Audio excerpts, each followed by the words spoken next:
Hello friends, welcome to target online exam. Maths का next practice set है।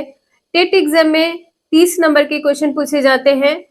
S TET exam में आपके 20 number के क्वेश्चन पूछे जाते हैं। वीडियो को आप लोग लास्ट तक जरूर देखिएगा।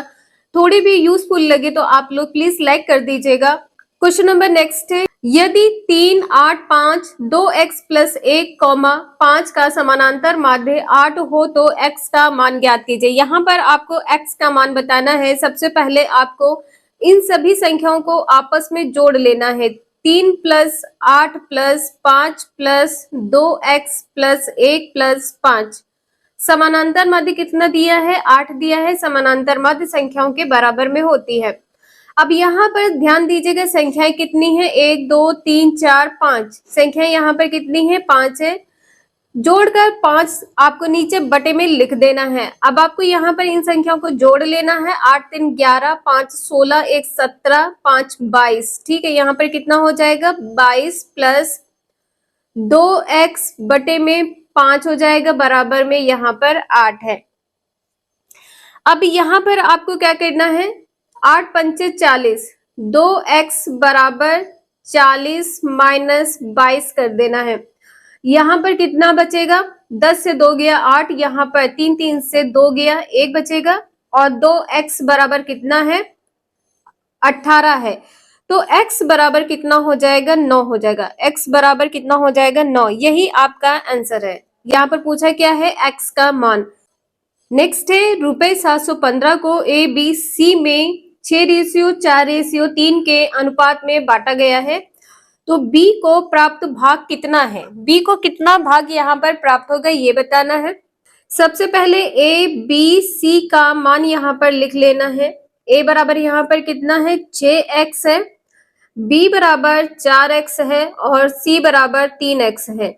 इन सभी को जोड़ लीजिए, कितना हो जाएगा? 6 4 10 3 13x हो जाएगा। ठीक है, पूछा क्या है यहाँ पर? b का मान पूछा है, तो पहले यहाँ पर आप x का मान निकाल लीजिए। 13x बराबर में यहाँ पर कितना दिया है? 715। ठीक है, x बराबर कितना हो जाएगा? 13 पच्चे 65 हो जाएगा। ठीक है, 13 पच्चे 65 हो जाएगा। 13 पच्चे 65। अब 65 71 से 65 निकाल देंगे, कितना बचेगा? यहाँ पर 65 ही बचेगा। ठीक है, ये 5 यहाँ पर क्या हो जाएगा? 65। 13 पच्चे 65, तो x बराबर यहाँ पर कितना हो जाएगा? 55। ठीक है, x बराबर जब 55 हो जाएगा तो b का मान यहाँ पर क्या होगा? इसमें 4 गुणे 55 कर देना है। 4 पंचे 20 का 0, 4 पंचे 20, 2 22। आपका आंसर यहाँ पर कितना हो जाएगा? 220 रुपए। यही आपका आंसर है। नेक्स्ट है, 3 संख्याएं 3 4 5 रेशियो में दी हुई हैं और उनका लघुत्तम समाप्त वर्त 4200 है, तो उनका महत्तम समाप्त वर्तक निकालना है। यहाँ पर बताना है महत्तम समाप्त वर्तक क्या होगा। एलसीएम आपको दिया गया है। एलसीएम कितना है? 4200 है। एलसीएम यहाँ पर कितना है? 4200 है। तो यहाँ पर ध्यान दीजिएगा, जो यहाँ पर 3:4:5 दिया हुआ है, यहाँ पर आपको आपस में इसका गुणा कर देना है। ठीक है, जब आप आपस में इसका गुणा करेंगे x इंटू, ध्यान रखिएगा यहाँ पर आप इस प्रकार से नहीं करेंगे 4x 5x। ठीक है, आपस में इसका गुणा नहीं करेंगे, नहीं तो ये जो x x x है ये सब क्या हो जाएगा? क्यूब हो जाएगा। आपको x इंटू कर लेना है। ठीक है, 3 चौकू 12 पंचे 60, यहाँ पर कितना हो जाएगा? 60, बराबर में यहाँ पर क्या हो जाएगा? 4200। 0 से 0 कट हो जाएगा, 6 सते 42। तो यहाँ पर x की वैल्यू कितनी हो गई? 70। पूछा आपसे क्या है? महत्तम समाप्त वर्त बताना है। एचसीएफ यहाँ पर बताना है। एचसीएफ आपका 70 आ जाएगा। नेक्स्ट है, 1000 रुपए की राशि पर 22% वार्षिक दर से 5 वर्ष का साधारण ब्याज ज्ञात करना है। साधारण ब्याज क्या होता है? साधारण ब्याज बराबर होता है मूलधन गुणे दर गुणे समय बटे में 100। ठीक है, अब यहाँ पे जो मूलधन दिया हुआ, मूलधन यहाँ पर कितना है? 1000। यहाँ पर क्या हो जाएगा? 1000 गुणे में कितना हो जाएगा? दर जो प्रतिशत में दी होती है, ये आपकी दर दी होती है। 22% यहाँ पर दिया है, ये दर है 22%। गुणे में यहाँ पर समय कितना दिया हुआ है? 5, बटे में क्या लिख देंगे? 100। 0 से 0 ये कट हो जाएगा, यहाँ पर कितना हो जाएगा, 5 दूना 10 का 0, 5 दूनी 10, 1 11 और 1 0 ये हो जाएगा, कितना हो जाएगा, 1100 रुपए। साधारण ब्याज यहाँ पर आपका 1100 रुपए सही हो जाएगा। नेक्स्ट है, एक व्यक्ति के पास कुछ मुर्गियां तथा बकरियां हैं, यदि इन सबके कुल 240 सिर तथा 640 पैर हैं तो मुर्गियों की संख्या ज्ञात कीजिए। इसमें मुर्गियों की संख्या बतानी है, क्या है, यहाँ पर सिर किसके कहे गए हैं, सभी के। कुल सिर कितने हैं, 240 है, तथा पैरों की संख्या कितनी है, 640 है। तो यहाँ पर आपको x प्लस वाई मान लेना है, x प्लस वाई बराबर 240 लिख लीजिए। x यहाँ पर क्या होगा, मुर्गियों की संख्या, और y यहाँ पर बकरियों की संख्या। ठीक है, जो सिरों की संख्या यहाँ पर टोटल दी गई है तो दोनों मिला के आप लिखेंगे। x प्लस वाई बराबर यहाँ पर कितना हो गया, 240 हो गया। यहाँ पर आप सभी को पता होगा कि मुर्गियों के पैर कितने होते हैं, मुर्गी के 2 पैर होते हैं। ठीक है, मुर्गी के पैर कितने होते हैं, 2 होते हैं, और बकरी के पैर कितने होते हैं, 4 पैर होते हैं। तो यहाँ पर क्या हो जाएगा, 2x प्लस 4y बराबर कितना हो जाएगा, 640। ठीक है, अब यहाँ पर आपको समीकरण 1 में 2 का गुणा कर देना है, कितना हो जाएगा, 2x हो जाएगा। नीचे लिख लीजिए 2x प्लस 2y बराबर कितना हो जाएगा, 24 दूना 48। ठीक है, इसे घटा दीजिए, माइनस माइनस माइनस कर दीजिए, ये यहाँ पर कट हो जाएगा। 4y से 2y जाएगा, कितना बचेगा, 2y बचेगा, बराबर में यहाँ पर क्या हो जाएगा, 0। 14 से 8 जाएगा, 8 से 14, यहाँ पर 5, 5 से 4 जाएगा, 1 बचेगा। y की वैल्यू यहाँ पर कितनी हो जाएगी, 80। y की वैल्यू यहाँ पर कितनी हो जाएगी, 80 हो जाएगी। ठीक है, y जब 80 है तो x की वैल्यू कितनी हो जाएगी, 240 से घटा दीजिए, तो यहाँ पर कितना हो जाएगा, 8 से 14। ठीक है, 160। x बराबर यहाँ पर कितना हो जाएगा, 160।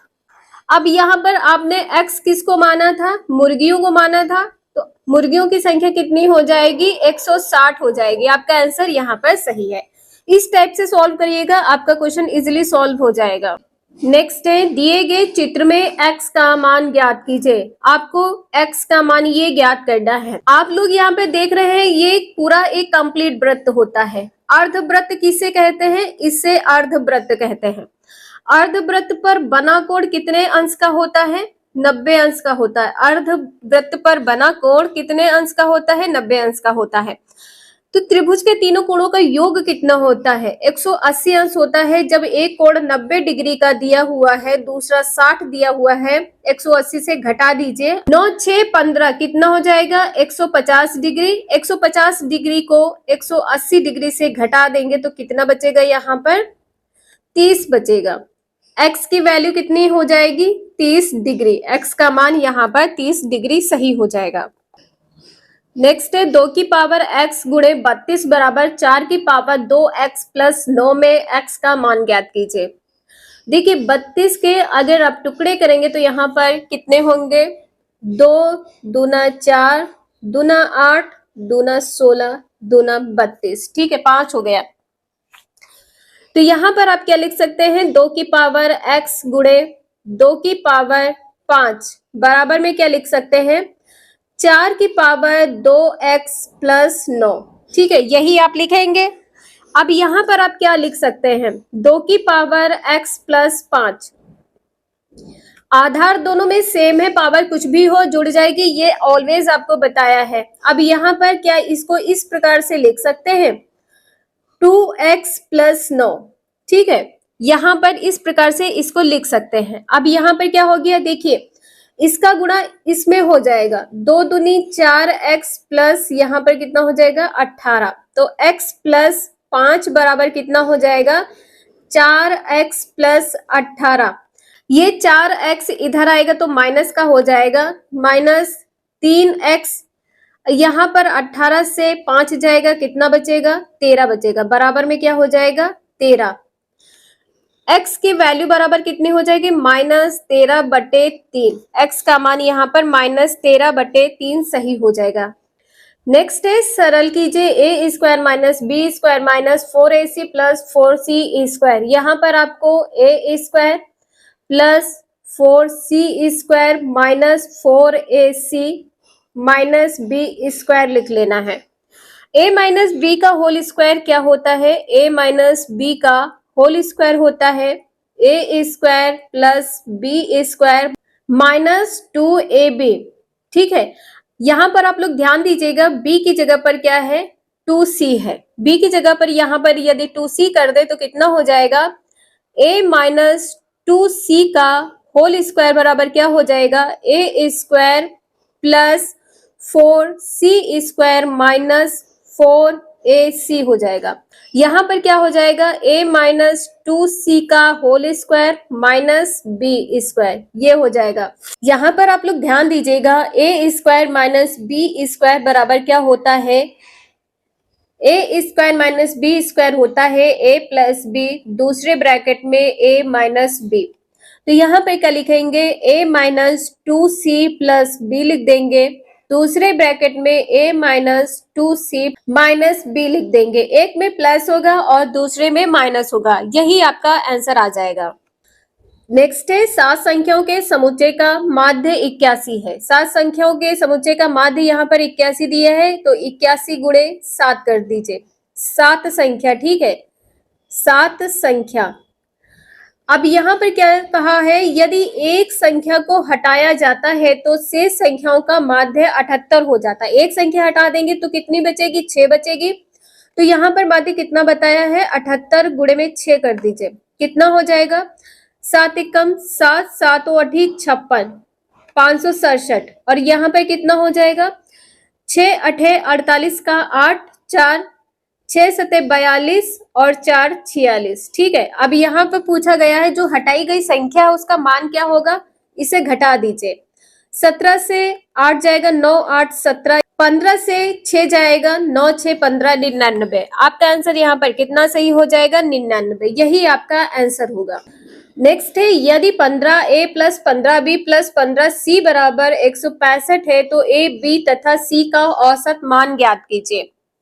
यहाँ पर औसत मान ज्ञात करना है, तो यहाँ पर आप लोग देख सकते हैं 15 सभी में है, 15 कॉमन ले लीजिए। ब्रैकेट में क्या बचेगा? a plus b plus c बराबर कितना हो जाएगा? 165। ठीक है, 15 से कट करिए, 15 कम 15, 15 एकम 15। a plus b plus c बराबर कितना हो जाएगा? 11। यहाँ पर पूछा क्या है? a b c का औसत मान क्या होगा? संख्या यहाँ पर क्या है? 1 2 3 संख्या है। a b c का औसत यहाँ पर क्या होगा? a b c का औसत यहाँ पर क्या हो जाएगा? औसत में आप किस प्रकार से लिखते हैं?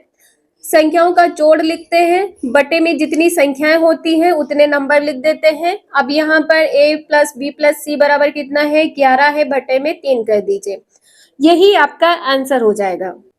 नेक्स्ट है, यदि a बराबर x सच दैट x एक धन पूर्णांक है तथा b equal x such that x एक ऋण पूर्णांक है हो तो a यूनियन b का मान ज्ञात कीजिए। जो a यूनियन b होता है इसको क्या कहते हैं? a यूनियन b को कहते हैं a व b के सभी समुच्चय। ठीक है, a व b के सभी समुच्चय, समुच्चय को क्या कहते हैं? सेट कहते हैं। ठीक है, a यूनियन b का मान आप किस प्रकार से निकालेंगे? a यूनियन b बराबर क्या होता है? मंझला ब्रैकेट यहाँ पर x सच दैट x एक पूर्णांक संख्या है। आपका आंसर ये सही हो जाएगा। देखिए, जो a और b में दिए हुए हैं, जो a का सेट है, जो b का सेट है, तो a और b को मिलाकर कंप्लीट लिख देना ही a यूनियन b होता है। आई होप आप लोगों को समझ में आया होगा। वीडियो यूजफुल लगे लाइक करें, चैनल को सब्सक्राइब करें एंड शेयर करें। Thank you for watching this video.